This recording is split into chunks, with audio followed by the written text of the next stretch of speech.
Tim Brown and Mike Hampton next out because he's a pub hound. It's not one thing, it's another. He wanted to come back in 0-2 and play. He wanted to coach the Atlanta Falcons last year. Now he wants to come back with the Baltimore Ravens. He's too busy with things other than football. He has 4 kids. Great. Raise your kids and do whatever it is that you're so busy doing away from football, but stop floating your name out there looking for cheap pub. And if you don't think I'm telling the truth, what the hell was the guy doing taking BP with the Texas Rangers last night? He's a pub addict. He's the NFL equivalent of Magic Johnson. He can't stay out of the spotlight. He can't help himself. You know, why float your name out there? I'm thinking about it. I can play nickel. I want to see if I still have it. And the Ravens say, of course they're interested. The guy was a great player. They're like, yeah, we'll save you a spot. Come on in. Nah, I got 4 kids. I've got so many things outside of football. I just don't have time for it. Really? Then why are you wasting everybody's time with this? Because you're a pub hound. And if you're so busy, how did you find time to take batting practice for the Rangers? You know what, dude? You have to do this now. You brought it up. You got everybody to bite. You got the Ravens to save you a spot. You need to go through with this. Otherwise, we don't want to hear from you ever again. You can't show up every single year with a new plan and not follow through on any of it. But he will. He will. Now, you do it, Prime. You do it, Prime. You play. You brought it up. Everybody spent time talking about it. You play. Otherwise, we can't help but think you're just a pub hound. Dear Rome, I cannot believe that a woman with such weak values and morals would want to go into the helping profession like childcare. Signed, Mary Kay Letourneau. What's wrong with her? What did M.K. Letourneau do wrong?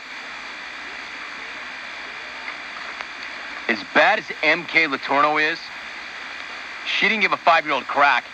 She just had sex with a 12-year-old. Dear Jim, if I have to smoke crack with my 5-year-old son to bond with him, then it's just not worth it. Signed, that idiot caller from Canada. I would have to agree. That was a bad call. That call was, if I have to rape a woman to get her to have sex with me, it's just not worth it. I'd have to say that line is right up there with smoking crack is not a way to bond with your kid. Among my favorite statements ever uttered. Really, it's not? Because I thought it was. Crack's crack. Let's go back to Chicago. Jason in Chicago. Hey, Jason, good to have you on the show. How are you? Good. What's up, Jim? Thanks for the vine. Sure. Hey, I hate to be the voice of reason here in Chicago, but I can't believe what I'm hearing out of Chicago itself and in KC. That is so weak and sad. I don't know where you people come from, but it is very pathetic. Hey, speaking of pathetic, what about the Cubs, man? I hate to be an optimist here, but it is far from over. You've got the Cubs only 1 game out on the wild card, and they've got a lot of pieces in place to go forward. And all I'm hearing locally and nationally is how bad the Cubs are and how bad they're going to be and how they're not going to make the playoffs. You know, they had a players-only meeting yesterday, which, whatever that means. But, they won yesterday in Milwaukee, and, let's see what they have. I mean, talk to me in September about whether they're going to make the playoffs. It's still August. They still have a chance. Let's not give up on them. Finally, Jim, ESPN Radio 1000. I got to give them some props because they brought you on here in the first place. I've waited for years after listening to you in Phoenix for a long time. Finally, we get you on the air, and now I'm hearing all this crap. You guys are pathetic. Monkey, you'll be making a terrible mistake if you take Jim Rome off the air. I hope you hear me. War Phoenix Suns, Jerry Colangelo, I love you, man. I'm out. Thanks, Jason. Hey, listen, let me say that about the radio station in Chicago. They did give me a chance. They did put me on the air, and I'm grateful for that, without question. It was not easy. It took a long time, and they said, you know what, we'll bring Rome in. We'll give him a shot. And not to bore you with the politics of the business, but they put themselves out there. It is an ESPN station. I think most of you understand that. What I'm saying is stay in the game, man. Give it some time. It needs a little more time.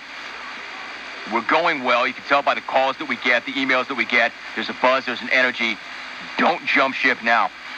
As far as your take that you're hearing locally and nationally that the Cubs are a mess, they're not going to make the playoffs, I'm not saying that. I'm the one who keeps saying they've got no reason not to make the playoffs because they're clearly the best of the wild card group. They're not going to run down St. Louis, and nor should they even try. but they're the best of the teams looking to get in as a wild card. And if Chicago gets in as a wild card, look the hell out. You don't want any part of them. Who wants to run into Mark Pryor, who might still be dinged, but is pitching a little better? Who wants to run into Pryor, Wood, Clement, Zambrano, and Maddox? Nobody, that's who.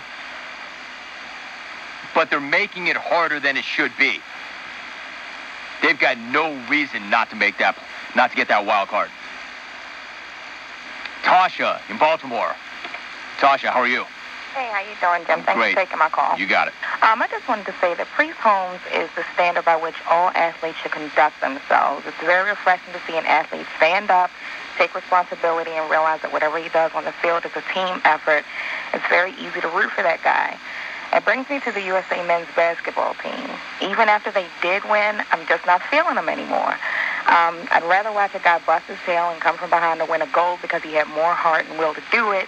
I keep hearing a lot of the athletes say they watched the movie Miracle in the Olympic Village. I think I'm going to turn that on when the men's basketball team is on because I'd rather watch them than watch a bunch of guys not care about representing their country. That's all I have, Jim. I absolutely love your show. You're one of the funniest guys I've ever heard in my life. Keep up the great work. Or me coming to work with bags under my eyes on Friday mornings because I have to stay up and watch Jim Rome's Burning. Thanks, Jim. I'm out. Thanks for the support, Tasha. Yeah, I know it's on late on the East Coast. 12 midnight Eastern. Sorry about the bags under your eyes. Hope it's worth it. Thank you, Tasha, very much. Priest Holmes is great. Great player. Solid guy. Great character. As far as the USA basketball team, they showed up today. They came back from 12 down. They beat Australia. Good win. Nice win. But to say that they're not exactly captivating America's attention or imagination, I think would be a great understatement. All right, coming back with a third and final hour. Crack is whack. Sincerely, Whitney Houston. Well, thank you, Todd in San Francisco. Dear Jim, I think that you're being a little bit too hard on that mother in Indiana who smoked crack with her son. There are worse things that you can give to your children than crack. Signed, Calvin Murphy. Joe in Buffalo, I find that very disturbing.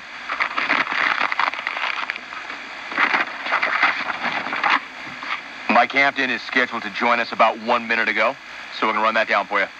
And also Tim Brown. Hey, remember that story I told you about the Army trying to recruit people by offering free breast augmentation? Remember that whole thing? Soldiers get free cans. Join the Army. Represent. We'll get you free cans. Apparently not everybody's down with that idea. Porn actress Mary Carey held a protest in Los Angeles against the military for giving free breast enlargements to soldiers. The porn star turned gubernatorial candidate held up a placard that read, "Bullets, not boobs. Bullets, not boobs." It's always nice to see some porn star activism. That's always inspiring. Porn star activism. Can't get enough of that. It's too bad it doesn't mean a thing. Like anybody is ever going to give a damn what a porn star thinks. I mean, she could even have reasonable, intelligent arguments, but nobody's going to take the time to hear them because they're coming from a porn star. If you take it for a living, you sacrifice your opinion on everything else in life. The protest, though, was organized by the president of Kick-Ass Pictures. It's just another reason to take this seriously. Nothing like a porn producer taking a stand as well. They think that the military should not be spending money on fake breasts and that it would be better spent on essential services. You know, again, not a bad argument. Too bad it had to be made by porn dirtballs. Go back to Chatsworth, the dirt, the alley, or wherever you came from. You just go away. What they're saying is not unreasonable. It's not an unreasonable position. But considering who it's coming from, nobody cares. Or will listen. Bullets, not boobs. Keep that in mind. All right, we go this time to New Bedford. Joey, you made it in? Nice job. Joey, how are you? Rome, what's happening? What's up? Thanks for the vine. Sure. Hey, you got me on the Lawrence Phillips take a little earlier. You beat me to it, but I'm thinking next time I'm stuck, allegedly, in New Bedford, I can sell one of my 300 rings and, I don't know, get $20 worth of, I don't know, cab fare, whatever. Anyway, the Red Sox, I think they got some karma going. You know, Jesus got the beard back, the hair flowing and everything. Tuesday night scored the game-winning run. Sox win 3 in a row. I don't know what's going on. So I just figured I'd get away from Chicago radio for a minute and give the Sox some love. Also, finally, Tiger Woods. I've had it with hearing every commercial every week about how this tournament could be the one where Tiger Woods loses the #1 ranking. It's not going to happen. And if you ask him about it, all he's going to say is, course looks good, swing looks good, I like my chances. War Providence tour stop, War Live with Mom, War Crackberry Crew, and you know what? War Mike in Orlando and everybody down there getting through the hurricanes. I'm out. Agreed. Now, trust me, Tiger Woods is going to lose that #1 ranking. It's going to happen. We already know that he's not the best player in the world. If he didn't have such a huge run-up and a big lead, he would have given it back a long time ago.